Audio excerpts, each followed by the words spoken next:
Let me put you on game about something a lot of people don't even realize is happening: destiny swapping. That's when somebody looks at their own life, decides it's giving off brand struggle, and tries to slide into yours instead.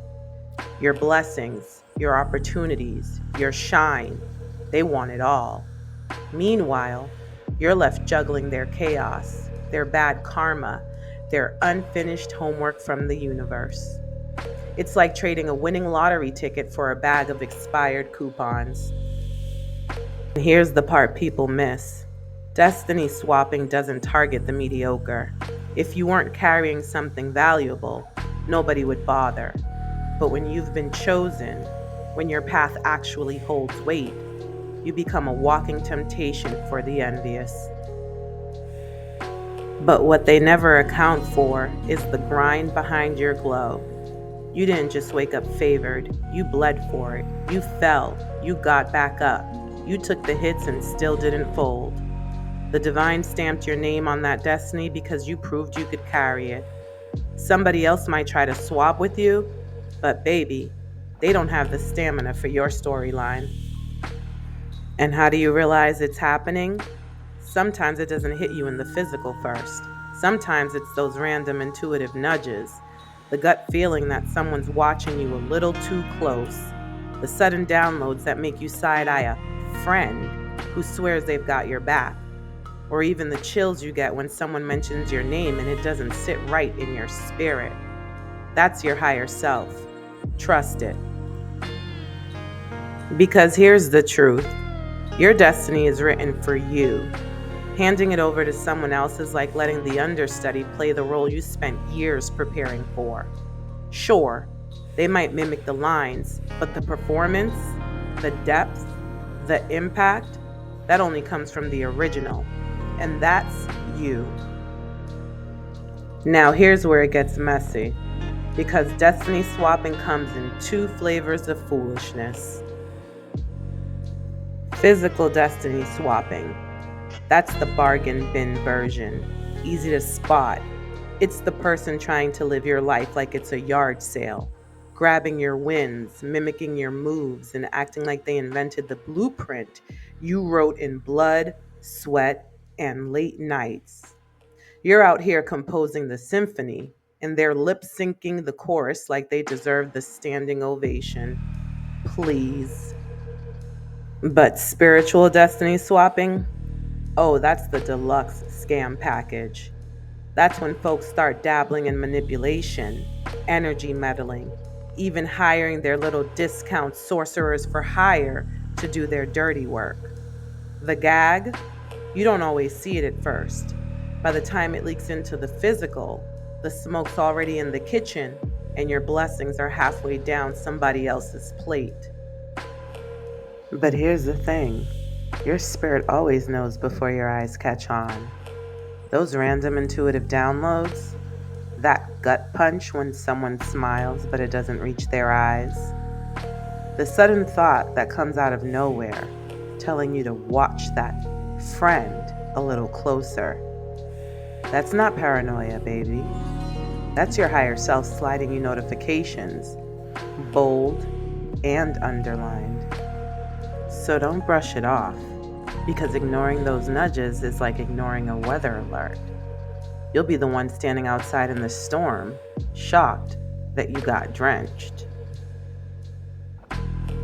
Now, let's get into the real entertainment, the characters in this little circus, because destiny swappers come in very distinct flavors, and once you spot them, you'll never unsee them. First up, we have the spotlight snatcher. You know exactly who I'm talking about. The person who cannot let you have a moment without trying to make it theirs. You buy a house, suddenly they've got a bigger one with an open floor plan that you didn't even ask about. You roll up in a new car, boom, they're in the deluxe edition with cup holders that heat your latte and sing lullabies. You step out looking sharp, they show up dressed like they're headed to the Met Gala and y'all were just meeting for brunch. They don't want to share the light, they want to redirect it. They want your applause, your attention, your shine, basically your whole vibe, but bigger, louder, and stamped with their name on it. It's not admiration, it's a full blown competition that you didn't even sign up for. Next up, we have the copy paste queen, or king, or whatever. They don't have an original bone in their body. Their whole personality is basically Control C, Control V. You change up your style, boom, they're suddenly your evil twin. You start a new hobby, suddenly they've been into that for years. You pitch an idea, don't blink, because they'll be out here presenting it like it magically popped into their brain first. And the funniest part, you could test them with the most outlandish nonsense ever. Say, you know what? I think I'm gonna train to become a professional toenail model. And watch, give it 2 weeks, and they're posting foot pics like they just landed a cover spread for Pedicure Monthly. Babe, sit down. The copy paste queen doesn't want to be inspired by you, they want to be you. And the more they copy, the more obvious it gets that without you, they've got no script of their own. Now enter the energy vampire. This one doesn't steal your car, your clothes, or your ideas. They drain your joy. The moment you start to share a win, their whole face drops like you just told them the rent went up. Fake smile, eyes glazed, soul leaving the chat. Suddenly your success is luck. Your blessings are easy for you, and your grind is invisible. And the worst part? They've got you second guessing your own shine. You're sitting there dimming your light, downplaying your accomplishments because heaven forbid you make them feel small. Nah, that's not humility. That's emotional blackmail. The energy vampire doesn't clap for you because they can't stand the sound. They hate the applause that isn't theirs. And instead of leveling up their own life, they want to suck the joy out of yours. Next up, the spotlight leech. Ooh. This one doesn't just dislike you, they resent the way you glow. They hate your wisdom because it slices through their smoke screens. They hate your energy because it walks into a room and commands attention before you even open your mouth. And they definitely hate how people love you, because no matter how hard they try, they can't duplicate your charisma. So what do? They plot. They slide into the friendships you build, trying to turn your people into their people. They stir up wedges, whisper little poison seeds. And if that doesn't work, they'll go into full victim mode. Oh, you know how so-and-so is. They're just so intense. Baby, don't let them fool you. The only thing intense is their jealousy. The spotlight leech doesn't just want to steal attention. They want to rewrite the whole narrative with them at the center and you as the villain. It's not admiration. It's obsession dipped in envy. Finally, we've got the locked vault. Oh, this one's slick. They want all your business, your plans, your dreams, your struggles. But when it comes to their life, radio silence. They'll bleed you dry for information, nodding along like they're supportive, but the whole time, they're running their own playbook in secret. And here's the gag. They don't tell you about their big moves until they've already pulled them off.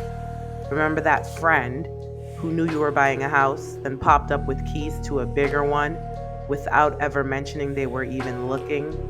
Yeah, that's a locked vault move. But don't let the mystery fool you. 9 times out of 10, their secrecy is just projection. They'll accuse you of plotting, scheming, even destiny swapping, because deep down, that's exactly how they move. A guilty conscience stays paranoid. Now, I'll give credit where it's due. Keeping your business to yourself is a form of protection, but the locked vault doesn't do it out of wisdom. They do it out of fear. Fear that someone might catch on to their games. Fear that if the spotlight turns, their shady blueprint will get exposed. And that is the lineup, the spotlight snatcher, the copy paste queen, the energy vampire, the spotlight leech, and the locked vault. Different costumes, same tired playbook, trying to walk in shoes that were never their size. Can you think of any more circus clowns? Post them in the comment section below. Because here's the truth. Your destiny is not up for grabs. It's yours because you earned it, scars and all. They can imitate, they can compete, they can even manipulate. But what they can't do is survive what you survived to get here. Why does all this matter? Because ignoring those little intuitive nudges is like leaving your front door wide open and being shocked when somebody walks in and rearranges the furniture. Destiny swapping thrives in your blind spots. The less aware you are, the easier it is for them to slide into your lane. But when you sharpen that awareness, baby, it gets harder and harder for them to pull it off. And let's be real. If somebody's plotting to hijack your destiny, you think they're really a friend? You think loyalty lives there? Please. If they're after your crown, they were never your court. So here's your reminder. Trust the nudges. Trust the downloads. Trust your spirit when it says, watch that one. Because destiny swapping only works on people too distracted to notice it's happening. Don't let that be you. The swap only works if you sleep on yourself, so don't. Let's vent.